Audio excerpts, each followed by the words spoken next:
Hello and welcome to The Left Wing. Well, we are down to the final weekend of the 2024 Six Nations. Andy Farrell has named an unchanged team from the one that started the defeat to England at Twickenham last weekend.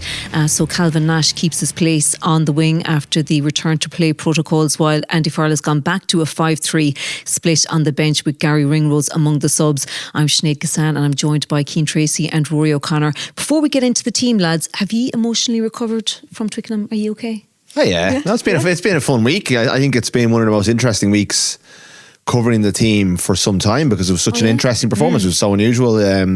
I thought Tuesday, listening to Simon Easterby pick through the bones of it, was really, they were fairly open about what they felt went wrong. And going into this game, there's probably more question marks hanging over them than there has been for an awful long time. So no, we were fine. We had a debrief in Richmond after the game, after our Helter Skelter, and then we had podcast, a morning together on the plane as well. So no, we're all good, I think. Look, life and work is much better when the Ireland team are winning. That goes without say. But I agree with Rod. This week was quite interesting. Even watching the game back a couple of times, it definitely re-emphasised the sense that I had when I was there at the time, that it was an unbelievable game. There was so much in it. Each time I watched it back, I was picking out different things. And in fairness, like Rod touched on there, Simon Easterby and Tadhg Byrne and Ian Henderson, who I have to say feel sorry for, was put up for media this week and not into 23 this week. But they fronted up really well and they were honest. You heard Tadhg Byrne saying how much it actually hurt watching back the review because they could barely recognise themselves in certain things that they were doing. And I'd say it was one of those performances where the second they walked off the pitch, they were already dreading Monday morning because they knew themselves. So it was been interesting to kind of dig into the reasons behind that, whether it was their kick strategy, which I was writing about today, their line out and things like that. So they go into the Six Nations decider this weekend with some questions to answer. So going to the team,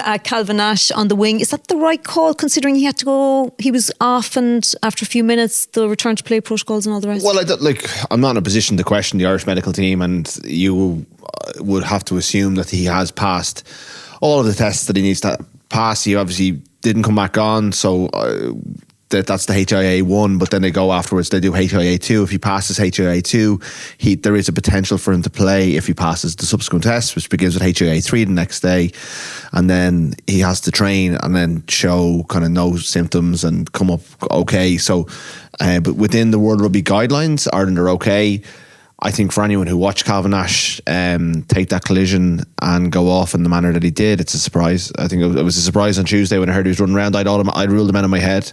I don't think it's a great look for the tournament. I think you kind of almost juxtapose it with Emmanuel Feiboso, the English winger, ruling himself out. Now, he was symptomatic. He's obviously not feeling right. He's a training to be a doctor, so he's very hyper aware probably of the ramifications of it. But we've seen this. It goes back to the 2022 tour when Johnny Sexton went off with a brain injury and then played the following week because he came through the protocols, and Cian, you were there and you guys had to kind of figure out exactly, because obviously the profile of it with Johnny Sexton was so big.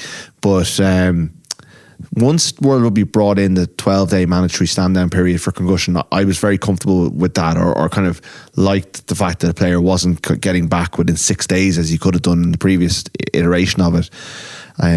Like Nash obviously is reporting well. The doctors wouldn't clear him. Ireland have a good history when it comes to standing players like Caelan Doris and James Ryan down after multiple concussions. I don't think they'd play him if they felt there was a risk, but from the perception point of view, it does sit a little bit uncomfortably with me. Yeah, hard to add anything to that really. I would echo everything that Rod said. None of us are doctors, and the James Ryan and Caelan Doris examples are brilliant because that just shows how well the players in Ireland are, how well they're looked after. But I kind of put myself in the shoes that if you were a casual observer of rugby and you're only tuning into the games and you see Calvin Nash, it was a really sickening collision that he took. It was a heavy blow.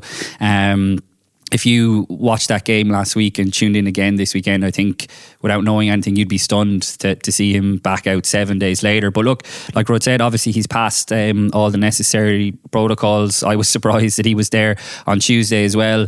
Look, not all injuries are like for like, but you look at the way Cian Farrell was handled this week. He went back to Leinster, is my understanding. So even though he wasn't ruled out earlier in this week, there was no chance that he was going to be playing because he was back in Leinster. But I suppose it's a boost in that regard, because Andy Farrell wants to give the guys who played last week a chance to right some wrongs. And unfortunately for Calvin Nash, what did he get? 3-4 minutes is all he got. So he gets a chance now again from the start. And he's gone back as well to the 5-3 split on the bench. Harry Byrne is on there, Conor Murray is on there, and obviously Garry Ringrose is on there as well. Is that the right decision to make? Obviously with Frawley I think the Frawley's the big factor there. Potentially the opposition as well. Maybe he feels like he doesn't need it. Like, I am a fan of the 6-2, even having seen what we saw on Twickenham. I think we should stick with it as an idea. I think it gives so much, especially when Ireland have such strength in the back five of the scrum. I think it backfired for two reasons last week. A lot of people have pointed to the backline injuries, but really why it backfired was Peter O'Mahony got himself yellow carded, and Andy Farrell's reluctance to use it. Cian and I were sitting beside each other. We kept saying during the 50 to 60 minute period, where are the subs? Why isn't he bringing them on? And then they started to get ready. O'Mahony, that line out goes astray. O'Mahony rushes back. He kills the ball. He's sent to the sin bin, and suddenly the cavalry come on, and Ryan Baird is basically pacing the sideline like a football manager and waiting for 10 minutes to come on. We actually said it earlier than that. I remember saying it to you at half time, and I made this point on the pod earlier this week with Luke and Will, that the fact Ireland went into the break in front was so against the run of play, and they did really well. And when they scored the early try, but at half time, I remember saying to you, what does he wait 50 minutes to almost double down on the fact that Ireland have put themselves in the advantage. Try. If you brought them all on just after the try, like, that's what I mean. It's almost, because Caelan Doris had spoken during the week about the energy he draws from seeing them come on. I think, I know you've already done, we've had two podcasts relitigating Twickenham, but like even the personnel changes, I heard the point you made on the pod yesterday was very good, that like, why did Doris not come off? It should have been him coming off and Conan gone on at 8 and leave Josh van der Fleer on, because he was the player who was having more of an effect on the game. Doris wasn't having a great game. So anyway, I think because Frawley isn't there to give you the coverage, if there's an injury, you're having to move Jack Crowley out and play him fullback. That didn't go great against Italy. Harry Byrne is a 10. Even if you watched Leinster a couple of weeks ago, he was playing 12. He's a 10. He's like that. He's a kind of an old fashioned. He's only going to play one position. And Ringrose is such a good player that really you're not losing an awful lot, and he brings energy and power himself. You could bring him on as part of a bomb squad and not lose anything. And even South Africa, the biggest proponents of using a lot of forwards on the bench, for most of the World Cup they were 5-3. Wasn't it the semi-final against England they were 5-3? So because whenever Pollard was on the bench, they went to a 5-3. So you got to be able to play it both ways. So it's not a weakness. I do like the strategy. We'll see it again. But the unchanged team, what do you think? We all put our teams in the paper earlier this week. There was definitely scope for change if you wanted to make change. Well, I didn't think Nash would make it actually anyway. So. Yeah, I thought that would have been a guaranteed change. Look, obviously you could have went one or two ways. Like I've mentioned, Andy Farrell clearly wants to give the players a chance to make amends, which I think is fair enough, because the body of work that they've put together, particularly across the course of the previous games in the Six Nations, winning them all with bonus points. So I totally get that logic. A part of me wouldn't have mind maybe a kick up the ass for a few guys by just one or two changes, because names. I'm surprised. I actually thought Ian Henderson might have been in with a shout of starting, I have to say, this weekend, and now he doesn't make the 23 at all. I didn't think Joe McCarthy had his best game last week. Yeah, and you'd flagged that going into the England game. I actually would have stuck with McCarthy myself, but I do think that he found the going tough. That France was such a magnificent performance. He hasn't got back to that level, and it's hard for a 21-year-old to do that anyway, and England brought it to him. So I think probably he's one that he could have taken out of the team, but maybe he'll benefit from having the arm wrap around him. Yeah, maybe. I was more so thinking that the line out hasn't been great. I'm sure Scotland are going to come after it, so I thought it might have been an easy enough change, a justifiable change to make if you're bringing a guy like Ian Henderson, who is one of the main line out leaders. But look, clearly, what do I know, because the guy isn't even in the 23. And look, he had a bit of a mixed bag when he came off the bench, but it is a horses for courses. I think when you're looking at the 6-2, I would fully expect we'll see the 6-2 in South Africa again this summer. again, I think he could have went for it this weekend, because when I look at the two teams, I think there's a marked difference between the two packs. And if you had gone with a 6-2, I think you're almost doubling down on that advantage. But by the same token, I can understand why he's gone for the 5-3, because you need backup out half cover. And if you went for a 6-2, it just doesn't really work. And I'd say they were going to be a little bit burnt by what happened last weekend. In saying that, I'm a little bit surprised maybe that Garry Ringrose isn't getting a shot anyway. Look, it's a real hindsight thing, but I think he could have made a difference last weekend in Twickenham. It was interesting this week. We were having a chat about it, Rud. I thought that Ringrose might come in on the wing, again, assuming that Calvin Nash was going to be ruled out, but Simon Eastby pretty much said that they weren't going to do that, didn't he, in his press conference, that he wanted more of an out-and-out winger, which would have suggested that Jordan Larmour probably would have been ahead of him in the pecking order. But look, I think Robbie Henshaw has done fine. I didn't think it was his best game in Twickenham, bringing in a fresh Garry Ringrose. Look, you're going to get that off the bench anyway, but I maybe would have liked to have seen him start. And I suppose, a lot of talk about Peter O'Mahony's performance. There was no way Andy Farrell was ever going to drop him, considering the context and all the rest. But obviously with him there, Conor Murray on the bench, it could be one of the last games before we get the new manager taken over from, or the interim manager, whoever, Simon Eastby, whoever that is, taken over from Andy Farrell, head of the Lions tour. Could it be one of the final times? Probably not. That they start. Well, that, and he's starting because Ryan Baird. He's under massive pressure. Yeah. But you wouldn't write him off at the same time. No. If he has a really strong finish to the season for Munster and he's going well and he's contributing to them, going away from home in big European games and maybe going, he won the URC last year. Could he be part of that again? I'm not writing Peter O'Mahony off. I think on form, Ryan Baird is in better form than him. And I think if he wasn't the captain, he'd be in trouble for a starting spot. But Andy Farrell has always described him as a glue player, someone who, and look, we know his presence, his leadership. But that game last Saturday really passed him by, and I thought England were so dynamic, so fit, so young, so aggressive, so athletic, and he just didn't look like he was able to live in that company. And that's a fear when you're going to the High Veld in the summer, or New Zealand coming to town in November, So, I would have probably written Johnny Sexton off a little bit in 2020 when he looked off the pace post-World Cup, his first year as captain, as he was grappling with all that sort of stuff. And I got egg on my face with that one. So I'm probably a bit more reticent to do it with O'Mahony, but I think Sexton didn't have the competition that O'Mahony has, and Ryan Baird is one of the form sixes in Europe, and they only had him on the pitch for 8 minutes last week, and that a good use of your resources? Now, he doesn't offer the leadership that O'Mahony brings, but I do think it's a live conversation. I think every week it's becoming more and more live, and if it's Baird who goes and blitzes the rest of the season, then O'Mahony's definitely going to be in trouble. The issue for O'Mahony, apart from the Ryan Baird factor, is, look, the two major strengths to Peter O'Mahony's game right now in his career, at this late stage in his career, are the line out and leadership. Both of those aspects of the game were off last week. His leadership, look, giving away that yellow card, it was really costly. It was a rush of blood to the head. Can't really argue with it. It was done what was. But the line out has been a real struggle as well. Across the course, really, of the tournament.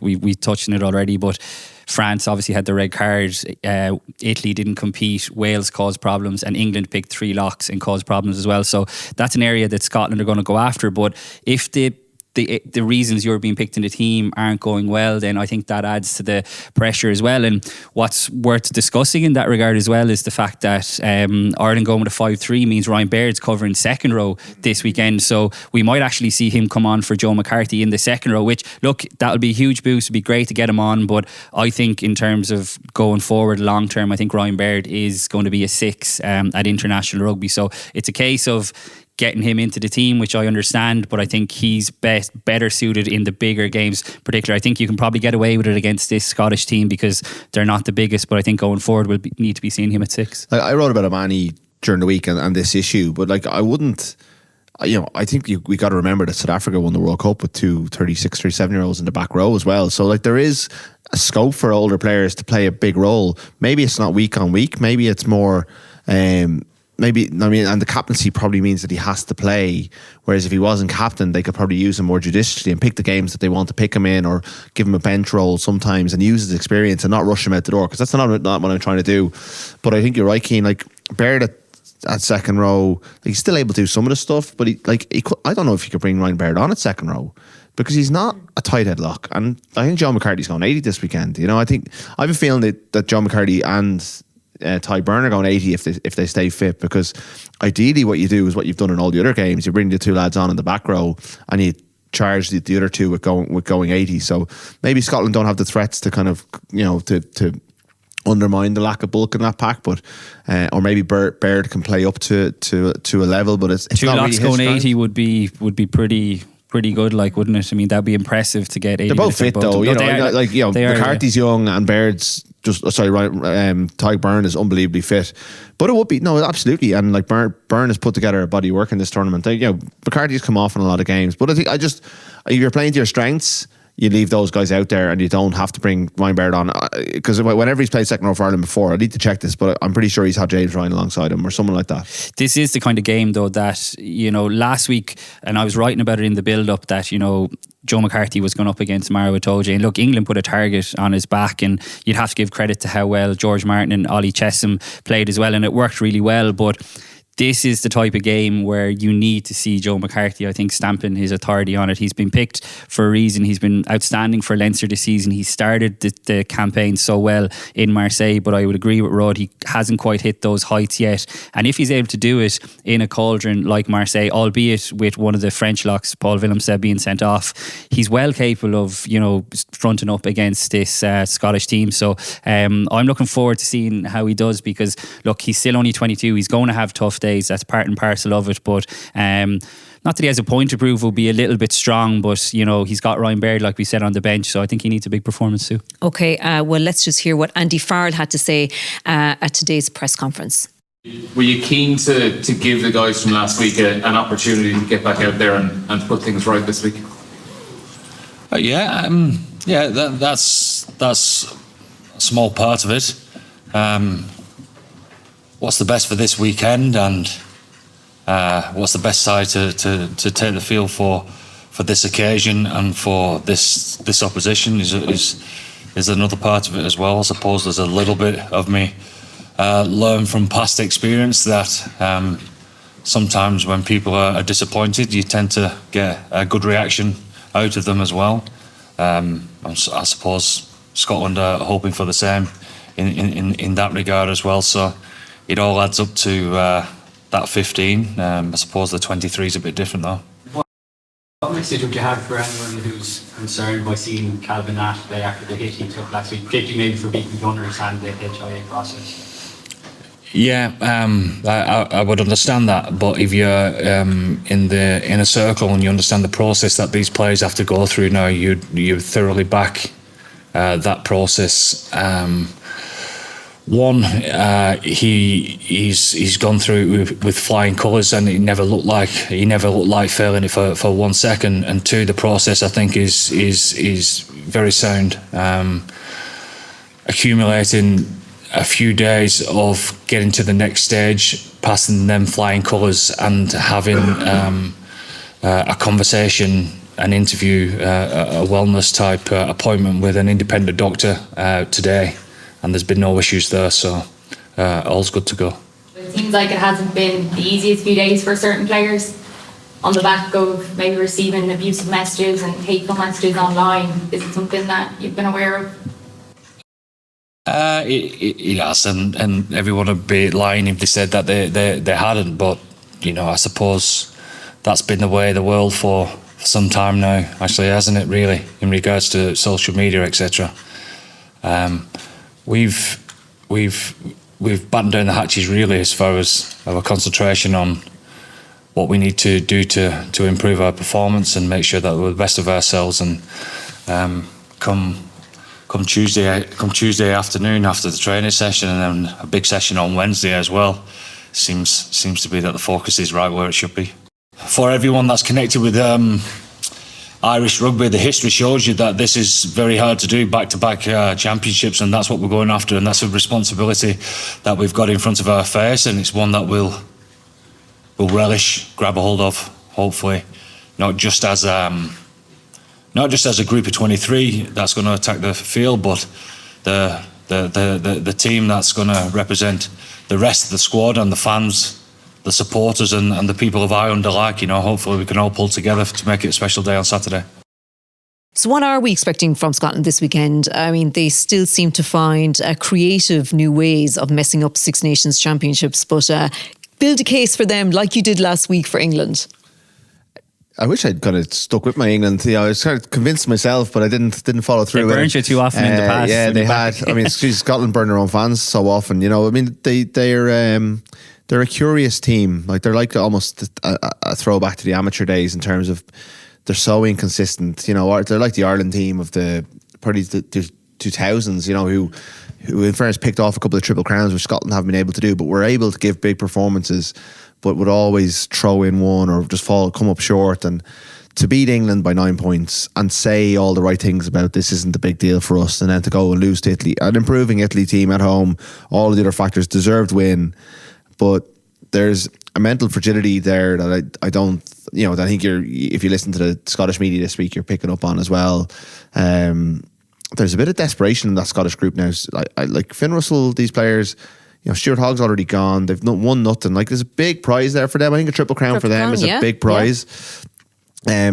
It's a bit of a once-off. It's a bit of a free hit, and I think that makes them a little bit more dangerous. I think their kicking game, their tactical kicking game is very good, or has been very good. And when they were playing a bit tighter in the poorer conditions at the start of the tournament, it almost suited them. Russell picked his moments. They would need to produce a forward display of the likes we've never seen, certainly against Ireland, from this Scottish team. But they've got all the motivation. They hate Ireland. They're really the relationship between these two teams is fairly testy, and Ireland, Scotland have given Ireland loads of ammo over the years, as Ty Burns said the other day. But I would say on the pitch, Ireland have given Scotland plenty of ammo as well. So they're not shy of motivation. They have a very good 10 who I think has had a very good tournament, who can pin Ireland into corners and can make tactical decisions, and is more experienced than Jack Crowley. They have, I think Tuatalopa's a big loss, but they still have, Stafford McDowell's a good player. They have a good bit of continuity behind them scrum with a lot of Glasgow players. They have good players. I just wonder whether their tie five or even their back five, their entire pack, can they bring that pressure game? They can attack Ireland's ruck and do what England did at the breakdown, but I just don't see them being able to go after Ireland in enough areas in Dublin to be able to do what England did last week. On the niggle, we should definitely, I think celebrate the niggle. I think it's absolutely brilliant. Bring it on. I'm here for it. The rivalry is brilliant. Obviously, it goes back to Munster and Glasgow and stuff. And look, I know some people will say it's not what we want to see in the game, but I particularly like it, I have to say. But yeah, that is the big concern, I suppose, from a Scottish point of view. Even I was just, before we started recording, I was having a flick back through the World Cup game, and I'd almost forgotten how utterly dominant Ireland were. I mean, 36-0 up. I know Scotland scored 2 late consolation tries, but they did an absolute number on them. It was similar enough in Japan at the World Cup in 2019 when they just beat them up front. So that's why I was making a point earlier that Farrell could have went with the 6-2 to almost double down on that, because that's where I see the big difference between the two teams this weekend. They brought Ben White back as well as Stafford McDowell into the side. He'll make a difference.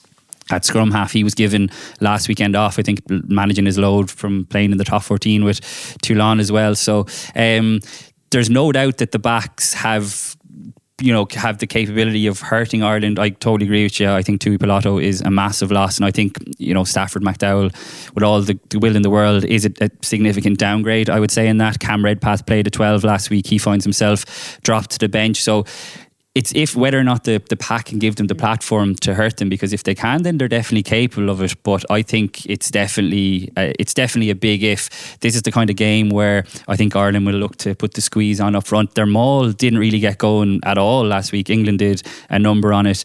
There are times when we go into games with maybe slight concerns, I would still say, over the Irish scrum.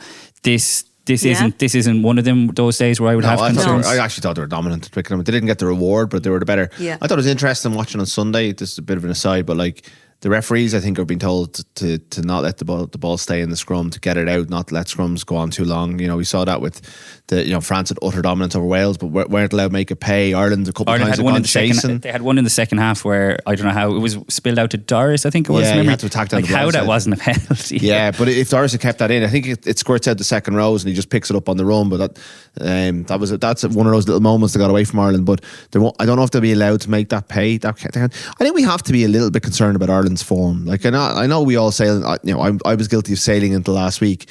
Even their discipline, I wrote a piece about it during the week. I'd noticed it before last week's game, and I thought it was quirky.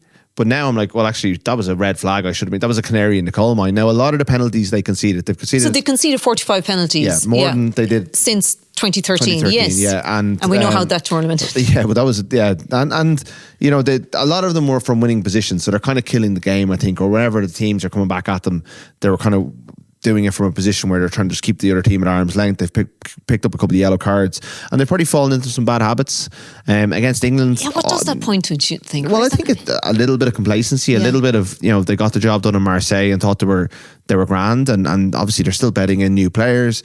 They're being ultra aggressive with the breakdown, I think, as well. They need to maybe just dial that back a little bit, pick your moments a little bit better, you know. But we're also asking them to go out and dominate Scotland physically, so it's a hard balance to strike. But Ty Byrne was talking about it during the week. He said, like, we've talked about it in every meeting.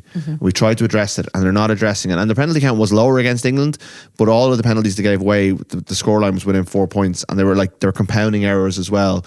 I mean, when you look back on the Italy and the Wales game, like, there were big wins, but really they weren't brilliant performances. They were good. They were impressive and effective, but there was loads of bits in it that they were just getting by because they were up against teams they were way better than, and then England brought something to them, and the level they were at just wasn't able to get back up to it. And they nearly won the game, but I do think that Ireland could do with finishing the tournament as they started. I expected them to get to that level last weekend, but I think their form line has dipped. I thought we got the World Cup Ireland against France, and they've kind of tailed off a little bit, and like they're still good enough to be in the game going down the stretch against England, playing at 50-60% of their capacity. But like with a title on the line, home crowd, all that stuff on Saturday, I would like to see them deliver a real statement performance. I just think they had such a point to prove against France in Marseille, being billed as the World Cup final that never was, that it was just going to be natural almost downer looking back, since then, which is one of the problems with having such a big game as well at the start of the tournament. But what do you think that ill discipline is down to, Cian? Yeah, I just touched on it there. I think they've been ultra aggressive at the breakdown, and like Rod said, it's about striking the right balance. I think we've seen that with Jack Nienarber since he's come into Leinster. Dennis Leamy has done the same at Munster this season. It's been one of the big focuses.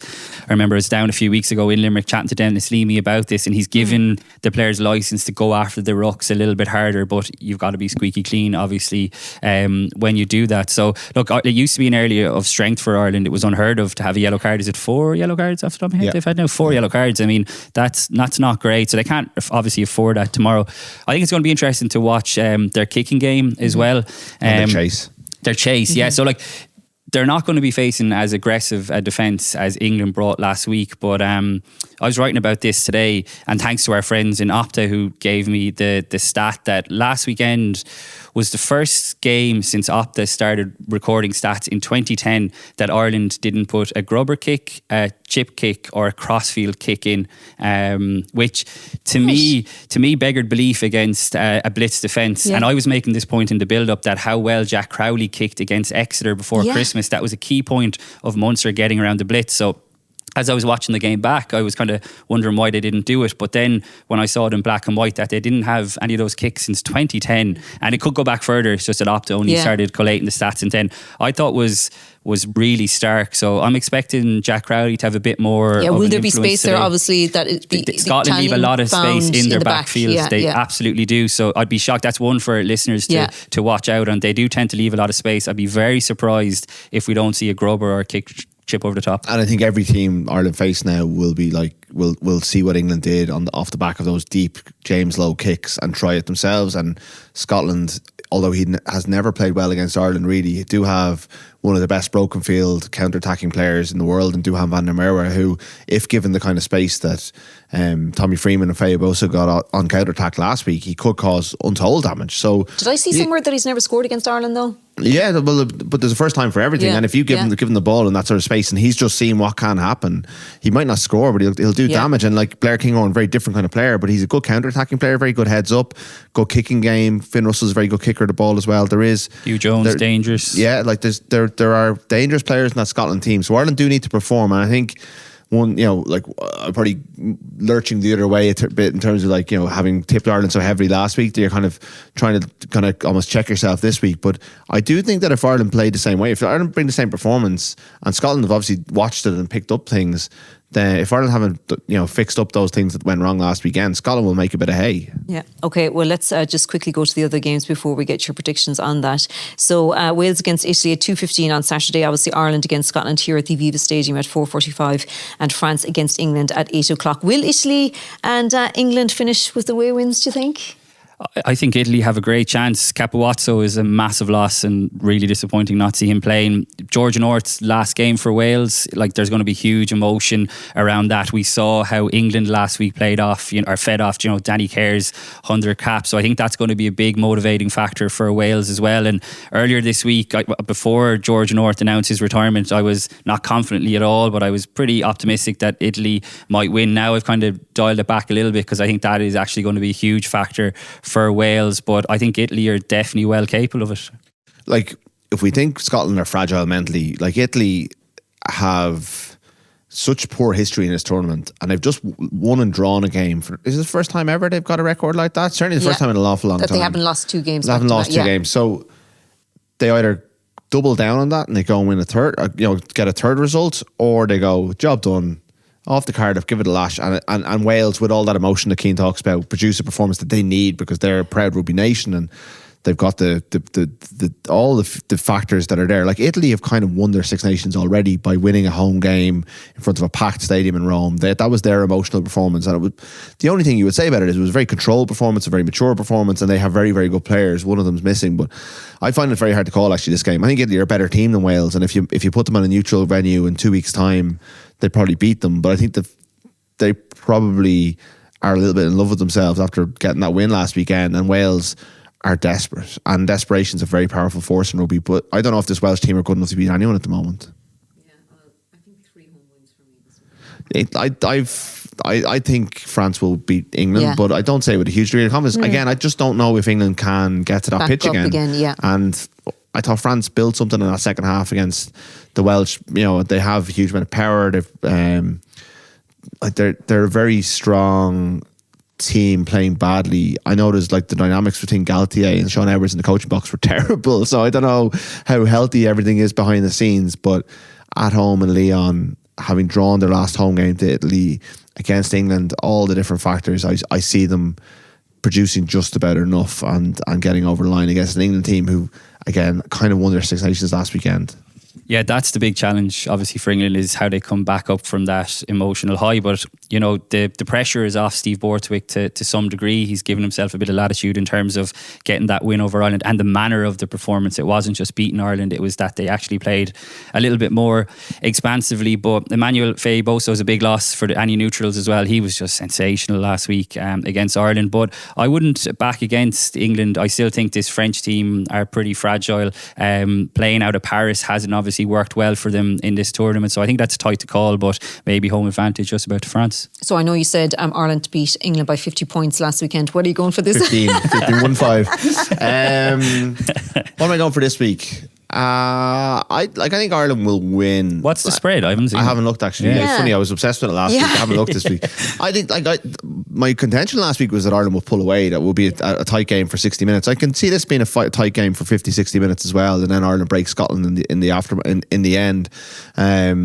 I don't know if they'll get, like, they were nervy here last year when there was a Grand Slam on the line. I think they'll put in as much a premium on winning the title, and like they've lost a few fairly important tight games or not performed in pretty big finals and stuff, and like I think they really could do with a reassuring big performance this weekend, and I think they've got the capacity to deliver it, but they're kind of playing themselves out of form a little bit. They didn't play well last weekend. They kind of got through on fumes and nearly won the game, and they owe it to themselves, and they could do it just reminding everyone how good they are or how good they can be. I think at home they should have more than enough for Scotland, but I don't think it's going to be all straightforward.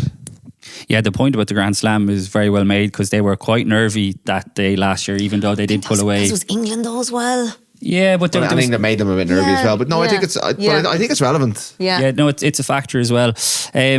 I still think they'll have too much. I'd be absolutely shocked if Ireland. I'm trying not to fall into the trap, almost like knee-jerk reaction to last week.